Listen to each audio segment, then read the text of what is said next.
Hola, ¿qué tal? ¿Cómo está? Bienvenido. Esto es Universo Deportivo. Como siempre, lo invitamos a compartir media hora junto a nosotros para hablar de deportes, como siempre con análisis, información, el invitado del día, todo lo que dejó el Mundial Sub-20 de la Argentina 2023.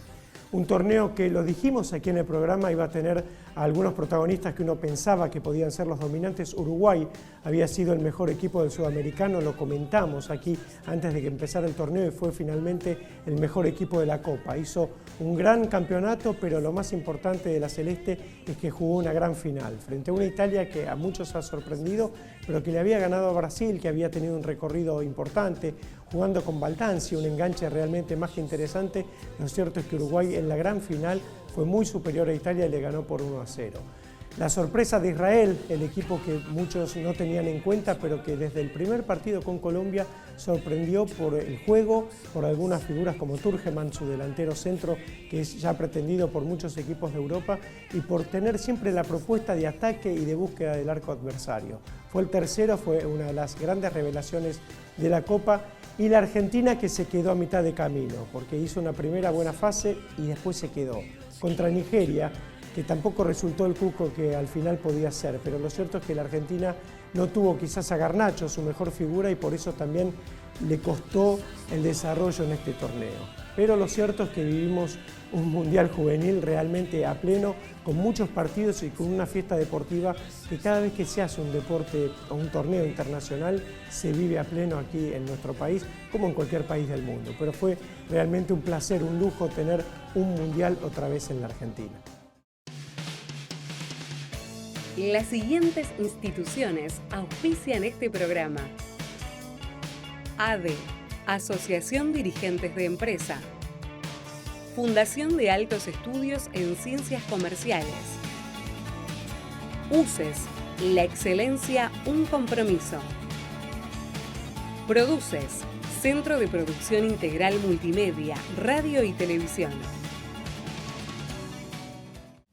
Vamos a charlar con Osvaldo Menéndez, Tanto que te amé, su libro, su obra publicada, un hombre que tiene una trayectoria inmensa dentro de los medios de comunicación. Osvaldo yo lo conocí en Radio Mitre cuando él era uno de los acreditados en Casa Rosada, un hombre que caminó mucho los pasillos justamente de la Casa de Gobierno, pero que caminó la calle y que tiene un conocimiento vasto de la profesión y de la vida.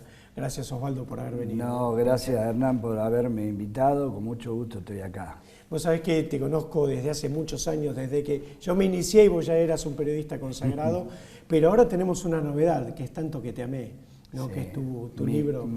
Vos sabés que en 40 años de periodista, sí, siempre me preguntaba, habiendo escrito en varios diarios y revistas, en ese entonces en la sección deportes, después cuando pasé a Radio Mitre, ahí fui a la parte política. Sí. Y me mandaron como acreditado a Casa de Gobierno. Pero previamente en el mismo Radio Mitre había integrado para mí el mejor programa de periodismo deportivo, que fue Sport 80, sí, claro, que destronó a la Oral Deportiva. Sí, fue revolucionario. Exactamente. Y siempre me preguntaba, ¿por qué no escribo un libro? ¿Por qué no escribo un libro? Y charlando un día con unos primos, que yo siempre le contaba algunas anécdotas, cosas, siempre me decían, pero escúchame, vos con tanta calle, con tantas cosas que has visto, ¿por qué no lo plasmás en un papel? Porque las palabras se las lleva el viento. Sí, sí. Y bueno, 6 meses antes de que empezara la pandemia, empecé a bosquejar algunos cuentos, escribiéndolo en papel primero, no en la computadora. Sí, sí, sí. Y bueno, después vino la pandemia y de alguna manera me ayudó a abrir la cabeza para otra cosa que no sea pensar en la pandemia y en los encierros. Sí. A pesar de que yo fui un infractor, porque a los 30 días me cansé, me vestía, me tapaba, parecía el subcomandante Marcos, y me iba a la calle. Y llegué a caminar 80 cuadras, me las contaba. Claro. Y ahí veía algunas historias de la calle, más algunas cosas que tienen que ver con mi niñez y que por supuesto las ficcioné. Bueno, dije, voy a hacer mi primer libro. Y empecé a trabajar con un amigo que es quien ha de alguna manera ilustrado en forma espectacular este libro. Entramos a la página del Centro Cultural Recoleta. Sí. Y había justo un concurso para escritores nuevos, los que nunca habían escrito. Sí. Y no había una rama, no decían cuentos cortos, Sí, sí, policiales, sí, sí, ciencia, biografías. ficción, Sí. no, nada. Había que presentarlo. Bueno, vamos a presentarlo. Y lo presentamos. Con la ilusión como cualquiera que presenta algo para un concurso. Sí, sí, sí. Y a los 20 días, más o menos, nos llaman por teléfono del Centro Cultural Recoleta Sí. para decirnos que sobre 140 libros había ganado el nuestro. Entonces no lo podíamos creer, yo no caía. Sí. Tuvimos ese galardón, nos enseñaron la sala donde ellos querían que lo presentáramos, Sí. nos dan una fecha y lo empezamos a preparar. Y empezamos a armar una lista de invitados. Después nos felicitaron a la salida y nos dijeron, nunca vimos la presentación de un libro con tanta gente y con tanta gente importante. La verdad que fue una caricia al alma porque cuando terminamos de hablar en la presentación, tengo así videos, ¿no? La gente se paraba, Sí. como si hubiera visto, qué sé yo, a Julio Boca. Una frase de mi mujer cuando me fui, que me hizo reflexionar y me emocionó, me dijo, algo habrá hecho bien en tu vida, Osvaldo, y mirá, me emociono, Sí, claro. algo habrás sembrado en tu vida de profesional que hoy lo cosechaste con toda esta gente. Qué linda alegría y qué lindo momento. Yo trabajé mucho con el color de la vida diaria, porque esas salidas que yo hacía de escapadas en la pandemia, conocí varios personajes de la calle y dije, sobre este personaje tengo que escribir un cuento. Y bueno, y así fue. Y sobre cosas que ya te dije, de mi niñez, de anécdotas, cuando quise acordar eran 28 cuentos. Es un montón. Y después trabajé con un editor que me corrigió, porque una cosa vos lo sabés muy bien, es escribir de manera periodística. Sí, claro. Y otra cosa es escribir literariamente. Es otro estilo totalmente. Totalmente. Aunque el libro sea periodístico, es otro estilo. Es otro Es estilo. otra forma. No es lo mismo que, aunque escribas un libro vinculado al presidente, a su vida, a su biografía, Sí. no es lo mismo que escribir una nota en el diario, sea La Nación o Clarín. Seguro. Pero Osvaldo, te pido una pausa técnica. Sí, te cómo pido no, un por corte supuesto. y ya seguimos la charla con Osvaldo Menéndez.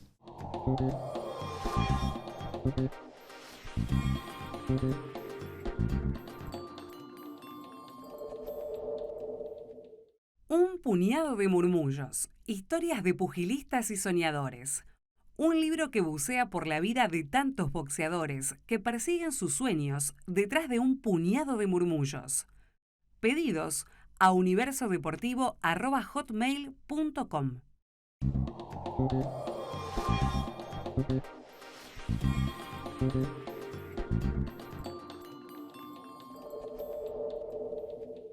Seguimos la charla con Osvaldo Menéndez.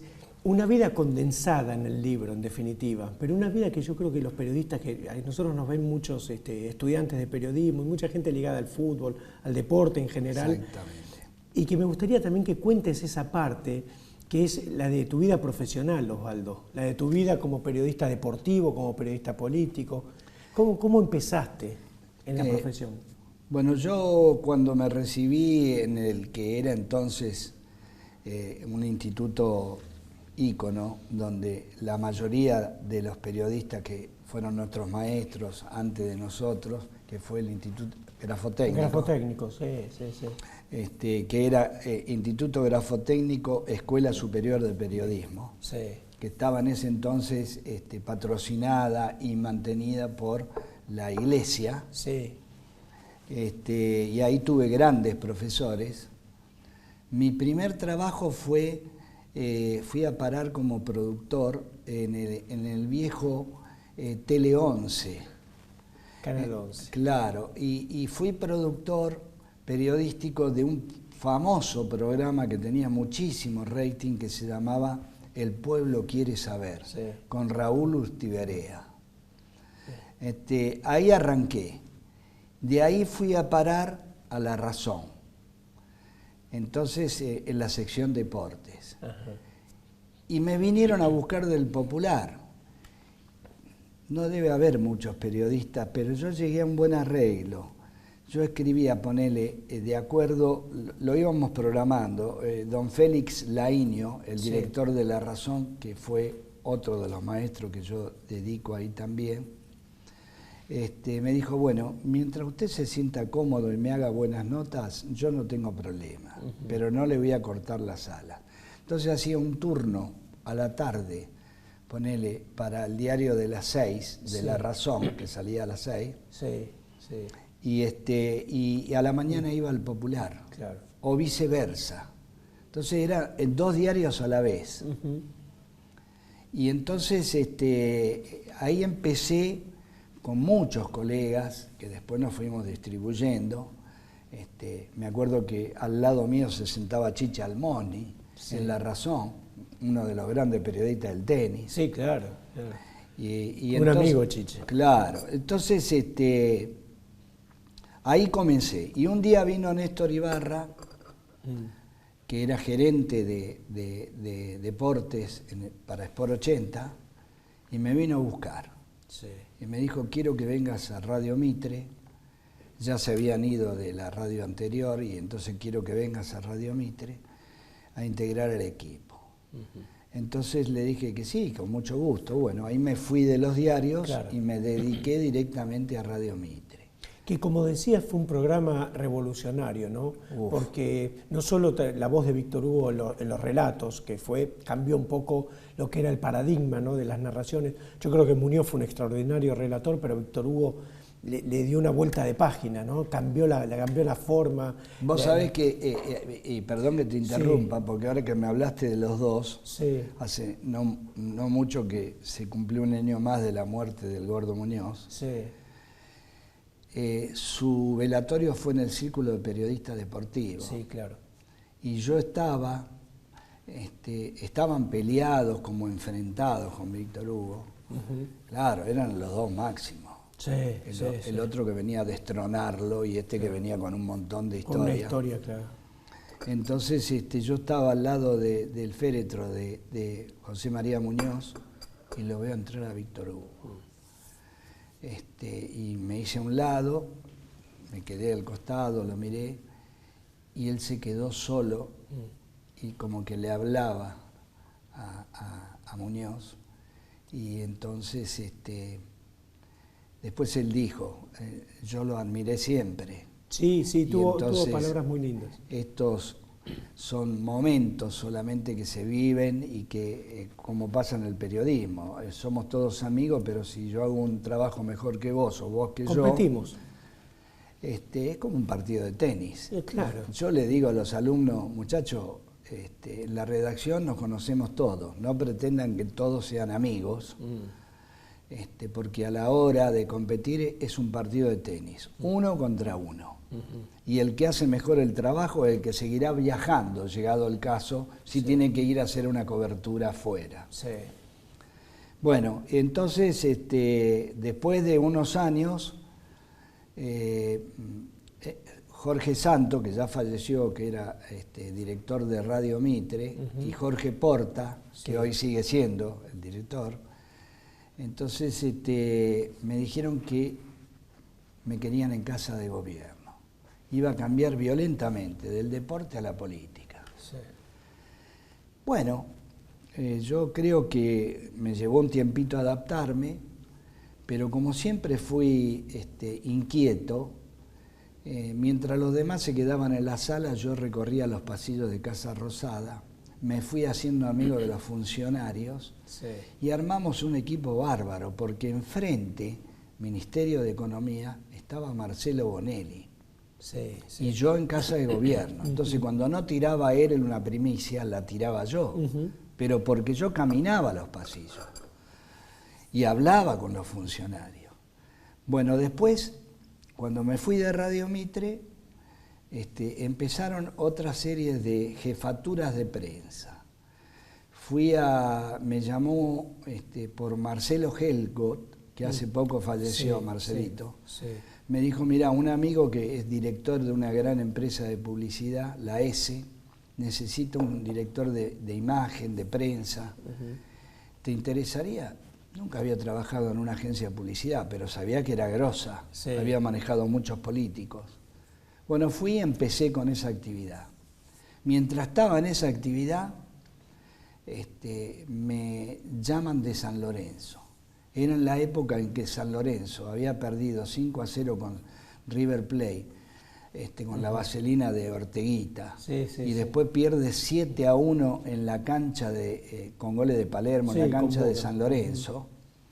Y bueno, Batista y Ruggeri los técnicos. Y fui a hablar, y Tinelli me acuerdo que me dijo, danos una mano, Osvaldo, porque estos muchachos no quieren hablar para nada con la prensa. Bueno, fue una etapa muy linda porque estuve con Ramón Díaz, salimos campeón, año 2007. Sí, con un equipazo, ¿no? Sí, y viví una cosa importante porque fuimos a la cancha de River, imagínate Ramón Díaz, y lo saca en el 68, en el 2008, lo saca a River de la Copa Libertadores. Sí, en el famoso partido que... 2-0 con dos hombres de menos y casi lo gana. Y casi lo gana al final. Porque Carrizo quiere pararla con el pie, la pelota le pasa por abajo, pega en el palo y sale afuera. Sí, sí, bueno. Era el tercer gol. Empataron 2-2, claro, y con ese resultado... Con dos hombres de menos. Con dos hombres menos. Esa experiencia, siempre fui de sumar experiencias, y esa experiencia después me llevó a manejar distintos personajes en la política, distintos personajes que querían ser políticos, y algunos que ya eran políticos. Eso también me trajo experiencia, porque los políticos creen que lo saben todo y no saben escuchar, pero cuando cometen el error, ahí se dan cuenta de que hay que escuchar. Como en el periodismo, en la vida, si vos no escuchás, no podés dialogar. Si vos no tenés la capacidad de escuchar, no podés repreguntar. Exacto. Hay muchos ansiosos que no dejan que el otro termine de contestar, te pisan la respuesta y resulta que lo que te iba a decir a vos lo termina diciendo en otro programa y te querés matar. Sí, sí. Entonces, todas esas experiencias hizo que un día me llamara Rodolfo Donofrio en River. Él quería ser presidente y que lo ayudara en la campaña, que lo guiara. Entonces yo iba a las charlas donde él, en los Zoom, me acuerdo de distintos edificios importantes, con empresarios, y yo le marcaba los errores y remarcaba las cosas buenas, porque siempre esa fue mi vida periodística, marcar las cosas buenas y remarcar los errores, ¿no? No hay que dejarlos pasar. Entonces, le gustó mucho como lo asesoré y me dijo, si yo soy presidente de River, vos vas a ser presidente de River Plate. Y así fue. Estuve primero con Ramón Díaz y después con Gallardo. Claro. O sea que viví etapas exitosas. Sí, sin duda. Porque sin duda. gané título con los dos. Sí, y además en un renacer de River, ¿no? Claro. Porque venía de una etapa difícil, complicada. Bueno, venía de comerse, entre comillas, como dice la tribuna, 10 años de Bianchi, poco digerible para el hincha de River. Y bueno, este muchacho, por Marcelo, reflotó el oxígeno de esa institución y bueno. Y fue muy importante la conducción política, ¿no? Sí, sí. Rodolfo Donofrio a la cabeza, yo creo que también todo nace un poco de ahí. Todo nace un poco de ahí. Estos dirigentes de River le dieron una envergadura. Sí, los actuales, que son empresarios, Sí. se han enfocado en el estadio, que va a Sí. ser uno de los más lindos del mundo. Haciendo una obra monumental, ¿no? Esta dirigencia de River con Donofrio, Matías Patañán y Jorge Brito. Sí, claro, le dio otra calidad. Le dio una calidad y un salto de calidad tremendo. Y yo recordándome de San Lorenzo y todo lo que vino después en San Lorenzo, qué distintas las presidencias de uno con otros, ¿no? A Tinelli le faltó por ahí continuidad, ¿no? Demasiadas licencias, demasiados problemas internos. Bueno, yo lo conozco a Marcelo desde que prácticamente comenzó con José María Muñoz, Sí. porque hacíamos vestuario juntos, él hacía en Laboral Deportiva y yo en Sport 80, Sí. así que mirá si lo conozco. Y llegué un día a tomarme el atrevimiento de escribirle, en ese periodo malo con San Lorenzo, que le dije, mirá Marcelo, no se puede tirar el centro y ir a cabecear. Claro. O tirás el centro o vas a O esperás cabecear. en el área, claro. Pero las dos cosas no se pueden. Déjate llevar por tu corazón. Vos sos un hombre de televisión, sos fanático de San Lorenzo, pero si desviás la atención de la televisión, se te va a producir un hueco ahí y te vas a dedicar a San Lorenzo y lo vas a sufrir. Si te vas solamente a la televisión, abandonás San Lorenzo y lo vas a sufrir. Un poco lo que le pasó. Sí, claro. Y Sí, le sí. dije, sentate y hacé lo que tu corazón manda. Y me agradeció siempre haber tomado la decisión que tomó. Por ahí para algunos enojosa, para otros no, pero hoy lo veo feliz. Sí. Está en lo que él quiere, la televisión, hombre de televisión. Sí, sí, él no podía desligarse del todo. Eso es cierto lo que decís, Osvaldo. Lo que no significa que los empresarios no puedan estar al mando de los clubes de fútbol. Yo siempre digo, y perdoname que lo diga en tu programa, pero hoy tiene su candidato, no lo nombro, pero detrás de ese hombre está una persona que en su momento fue odiada, le sacaron el carné, como Fernando Miel en San Lorenzo, y fue un adelantado. Sí. Hoy la mayoría de los clubes del mundo están privatizados. Son corporaciones, son empresas privadas. Mirá la Premier League. Sí, la Premier League tiene un desarrollo muy grande, pero sobre todo la gestión de Miele y la primera presidencia que tuvo, encontró un club que estaba muy complicado, con muchos juicios, sin estadio, sin ropa, con problemas estructurales en la ciudad deportiva, y lo reflotó, que venía del descenso deportivo, y se consolidó otra vez como un grande de primera división, mantuvo e hizo crecer la masa societaria y construyó el estadio. Después la gente le puede criticar, porque todo el mundo tiene la potestad de criticar cualquier gestión del país, del presidente, del que sea. Pero hubo obras concretas, levantó un club que estaba con muchas dificultades y lo puso de pie y con un estadio construido, ¿no? Entonces esto tiene un valor grande. Por eso te decía también lo de la gestión de Donofrio, de Brito. Otro empresario. Claro, también. y del mismo Matías Patañán, que como triángulo visible. CEO de, imagínate, Aeropuerto 2000. Y que además él ama River Plate, ¿no? Fanático, lo ama profundamente, fanático. Lo demuestra lo ha demostrado en toda su vida. Sí. Y River también tenía un gran estadio, pero venía del descenso, de dificultades económicas. Y lo llevaron con un estadio que ya llevaba 80 años. 80 años de construcción. Con esas butacas de madera que hasta en momentos de rabia se han utilizado para arrancarla y tirar la madera, que me acuerdo en un partido que le pegaron a un jugador que iba a tirar el córner. Claro, de la rabia. Muy de nuestro folclore que siempre ha sido muy particular. Sí, Osvaldito. Y esta gente lo devolvió a River, como con Miel de San Lorenzo volvió a ser el San Lorenzo de siempre. Y después continuó, porque también hubo aciertos en la gestión de Tinelli con la Copa Libertadores de América. Y esta gente de River, como digo, Donofrio, Brito y Patañán, han hecho le han dado un florecimiento muy grande. Y aprovechemos este momento, si te parece, con todo respeto, un abrazo y un cariño muy grande para Edgardo Bauza, que está atravesando un muy mal momento, lamentablemente.